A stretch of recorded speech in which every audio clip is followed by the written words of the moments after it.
This is one of those moments where the temperature in the room changes instantly, because when Stephen A. Smith says fire Harbaugh now, he's not throwing out a reckless soundbite.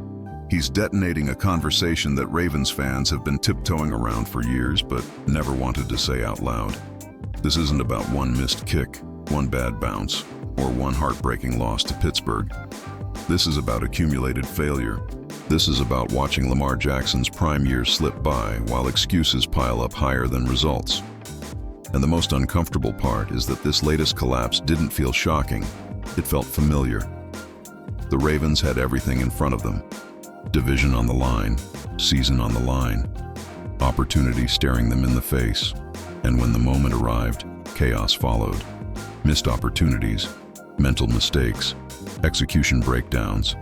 And once again, Lamar Jackson walks off the field with the weight of a loss that will be pinned on him publicly, while the structural issues around him remain untouched. That's why this take hit like a slap across the face, because it forces everyone to confront a brutal possibility. What if the problem isn't Lamar under pressure? What if the problem is that the organization has failed to maximize him? What if the system, the decisions, the repeated late game unraveling have quietly sabotaged one of the most dynamic quarterbacks this league has ever seen? Saying fire Harbaugh now isn't just anger. It's a verdict born from watching the same ending replay itself over and over, only with different excuses each time. And if that makes people uncomfortable, it's because deep down they recognize the pattern. This firestorm erupted after an unforgettable AFC North showdown where everything was on the line. Steelers versus Ravens. Win and you're in. Lose and you're watching from home. Pittsburgh, led by a 41-year-old Aaron Rodgers, marched into a hostile environment and walked out as division champions after Baltimore failed to capitalize when it mattered most. A missed extra point, a missed field goal, a final sequence that felt more like a slow-motion nightmare than playoff football. Rodgers delivered late, methodical, ruthless, and the Ravens once again found a way to let the moment slip. Stephen A. returned to First Take with the full crew and zero patience for soft analysis. What we witnessed, he made clear, wasn't just a tough loss. It was an indictment.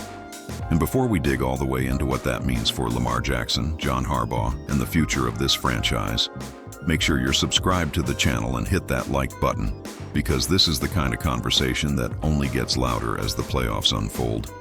The game itself told a story that Ravens fans know too well. Early dominance teased, Derrick Henry making his presence felt, Lamar Jackson flashing brilliance late. But football games aren't graded on flashes. They're graded on finishes. And this finish was brutal. Two blown coverages so egregious they bordered on unbelievable. Same concept, same mistake, same result. A wide-open receiver with not a single defender in the frame, in a game with a division title on the line. That's not bad luck. That's breakdown. That's preparation failing under pressure. Stephen A. didn't dance around it. He said what everyone was thinking but didn't want to admit. How do you make the same mistake twice in the biggest moment of your season? How does that happen on a team that prides itself on discipline and toughness? And when it does happen, who does it fall on? That's where John Harbaugh enters the crosshairs.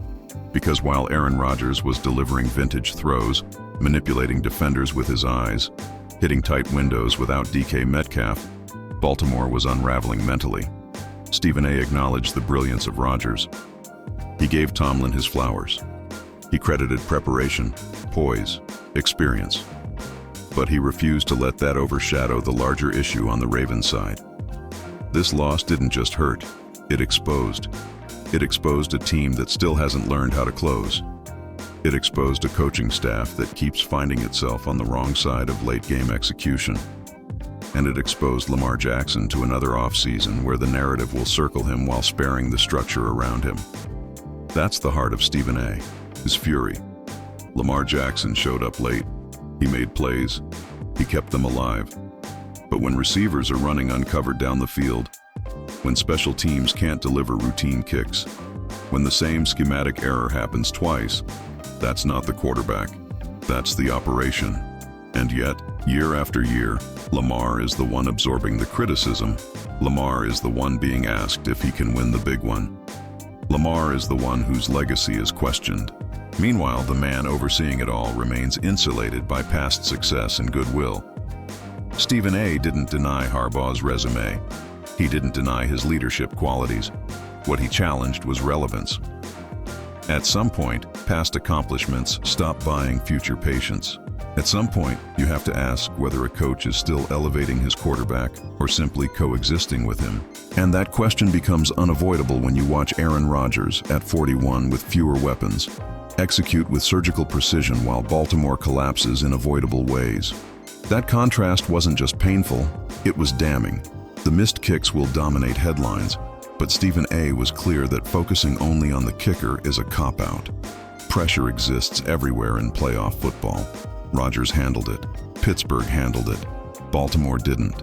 And blaming a rookie kicker ignores the defensive lapses, the repeated mental errors, and the inability to protect a slim margin when everything was at stake. Those are coaching issues. Those are preparation issues. Those are culture issues. This is why the call to fire Harbaugh isn't reactionary. It's cumulative. It's rooted in seasons of watching Lamar Jackson do enough to win while the margins betray him. It's rooted in watching Baltimore enter big moments confident and leave them deflated. It's rooted in the belief that at some point, doing the same thing and expecting a different outcome becomes negligence. Stephen A. wasn't celebrating Pittsburgh's luck. He was lamenting Baltimore's predictability. The locker room impact of this cannot be understated. Players know. They see the tape. They know when mistakes are systemic versus individual. And when those mistakes repeat in the biggest games, belief erodes. Not belief in teammates, but belief in direction. Lamar Jackson has been loyal. He's been resilient. He's carried expectations that few quarterbacks ever face. But loyalty cuts both ways.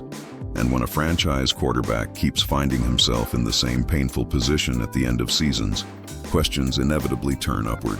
Stephen A.'s take also reframes the media narrative around Lamar. Instead of asking why Lamar can't get it done, the question becomes, why the Ravens keep putting him in positions where perfection is required to survive structural failure. That's not sustainable. That's not fair. And that's not how championships are built. The Steelers didn't play a perfect game. They were lucky. Stephen A. admitted that. But luck favors the prepared, and Baltimore's inability to adjust, to correct, to protect itself from its own tendencies is the real crime here.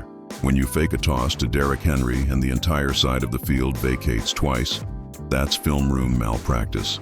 That's something an opponent circles in red and dares you to fix. Baltimore didn't. So when Stephen A. says fire Harbaugh now, he's not saying Harbaugh is a bad coach. He's saying this partnership has reached its ceiling. He's saying Lamar Jackson deserves a structure that evolves with him, not one that keeps recycling heartbreak. He's saying the Ravens can't afford to waste another year explaining why next time will be different. This loss didn't just crown the Steelers. It cracked the foundation in Baltimore. And until that crack is addressed at the top, Lamar Jackson will keep paying the price for failures that aren't his alone.